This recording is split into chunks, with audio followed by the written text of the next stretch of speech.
naman yung ginagawa mo? Ha? Nagrararo po. Anong nagrararo? Tingnan mo, ha?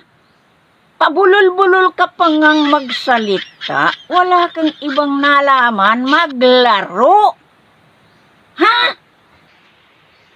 Nagrararo lang po. Laro ka ng laro sa halip na mag-aral ka? Tingnan mo, pati pagsasalita, nabubulol ka pa. Kumuha ka ng libro mo at tayo'y magbabasa. Alam mo ba? Sabi nga ng kaklase mo, nahihirapan ka pa sa pagbasa ng English. Hala, sige. Laro ng laro. Kumuha ka ng papel at ballpen at mag-i-spelling tayo. Dali na. Nagrararo lang ako din. Panini, tigil-tigilan mo ako ng ganyang mga pagbulong-bulong mo dyan. Akala mo bini na ako. Hala, bilisan mo. Kumuha ka na ng lapis at yung papel. Tingnan ko ngayon, ang mga pagbulol-bululan mong iyan, mahina ka pa ngang magbasa sa English. O, hindi ka nag-aaral. Laro ka ng laro. Biruin mo iyang bata ka. Sa halip na mag-aral kang magbasa para may matutunan ka, ngayong wala kang pasok, wala kang inatupag, maglaro. Inalis ko na nga yung mga laruan mo. Yan na namang mga, ay Diyos ko po, pag iyan ay nabasag-basag na bata ka, tingnan mo. Yan na naman mga display, yan na nga atupagin mo. Babasagin yan, basagin ko yan sa mukha mo, tingnan. Subukan mo lang ako talaga.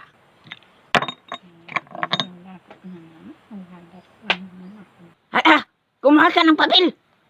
Subukan kita ngayon at pipingutin talaga kita. Nung panahon, tinuruan ako ni lola mo. Magsulat lang ng aking pangalan. Pinagsikapan ko na matuto ng pagbabasa. Hanggang sa mag-grade 3 ako, pinag-aralan ko rin ang pag-spelling. Kasi pag hindi ka marunong mag-spelling, hindi mo alam ang iyong gagawin. Ikaw, hirap na hirap akong pagturo sa'yo. Aba, saan mo ba nilalagay ang itinuturo ko? Noong panahon, walang turo-turo na yan, talagang magsisikap ka. Kapag sa TikTok, kahit hindi ka turuan, kabilis mong matuto. Ang bilis mong matutunan ang mga step na iyan. Sa pagbabasa, tagal na matuto. Yan ang ayusin mo sa buhay mo, ha?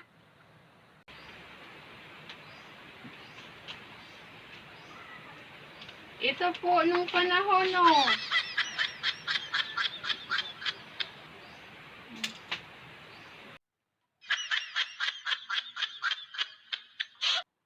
Ang laki-laki mo na, hindi ka pa marunong mag-spelling. Hala, dito. Mag-spelling ka.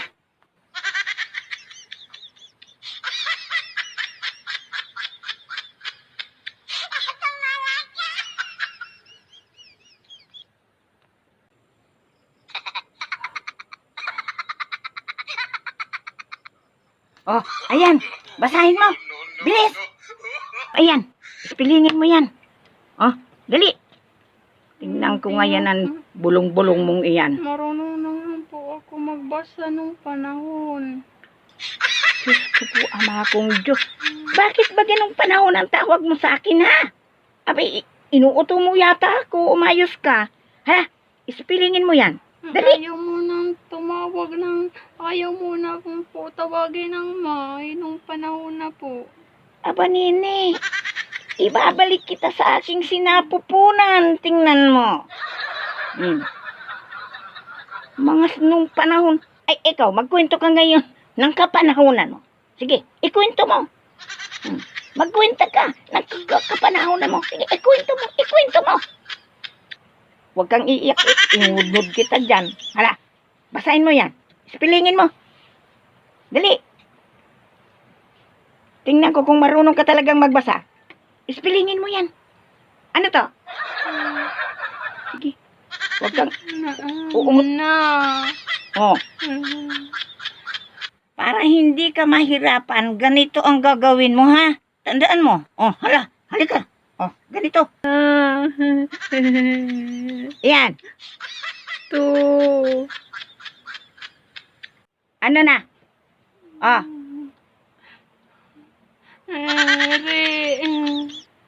ayusin mo. Ano ba yan, ha? Oh, ito. Sen. Oh, yan. Ter. Oh, diretsuhin mo basa. Naturi center. Ganito, ha? Ganito. Ang pagbabasa. Oh, ano yan? Bakit mo? Ayusin mo ang sarili mo, ha? Ayusin.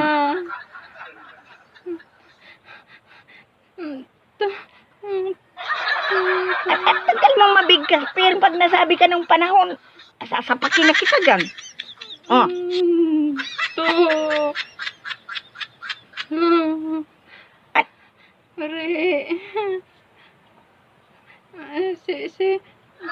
Sen. Ter. oh, diretso eh. Diretsuhin mo. Ang basa. Diretso ang basa. Ganyan, oh.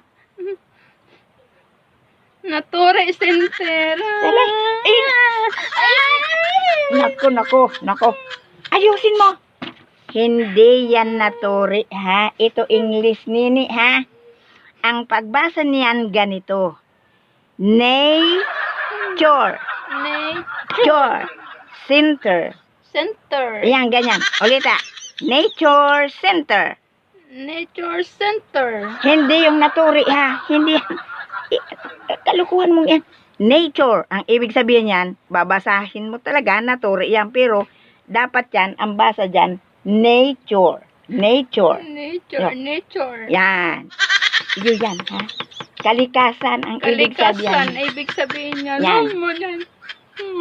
Mag-aral ka. Bakit nanginginig ka na? Pinababasa ka lang. Pag naglalaro ka, tumangtuwa ka, pati TikTok ka pa. Ito ang TikTokin mo, ha? Yan ang TikTokin mo. Basa. Basahin mo na.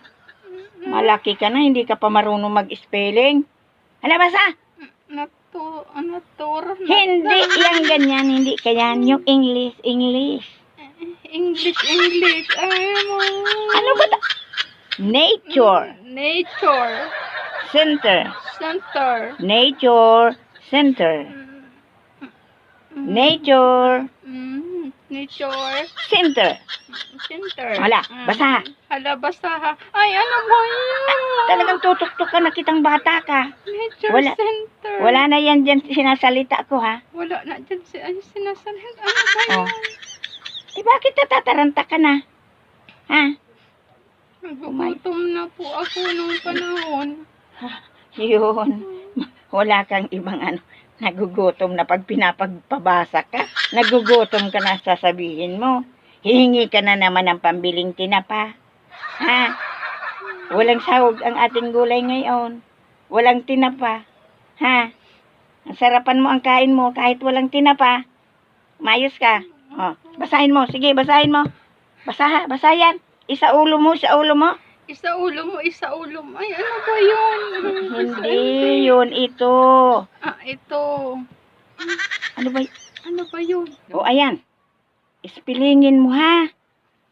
Para pagbalik ko, alam mo na.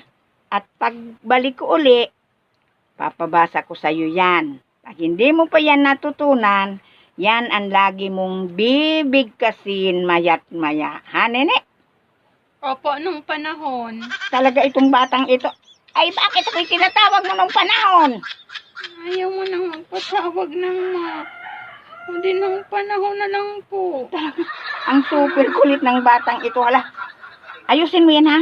Ako'y may pupuntahan. May meeting kami ngayon, ha? O, sige, pagbalik ko, ipapa-isa-isa ko yan sa iyong ipa-spelling, ha? Umayos ka, ayos ka. Baka yung sinasalita ako, basahin mo na naman, ha? Kung bata ka talaga. Hala, alis na ako, ha? Opo. Magbasa ka dyan, magbasa ka. At nako, malilimutan ka sa akin. Mamaya.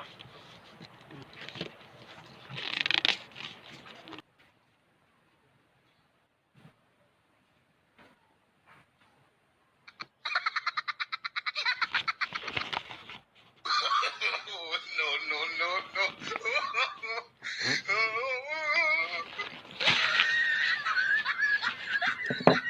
Daddy.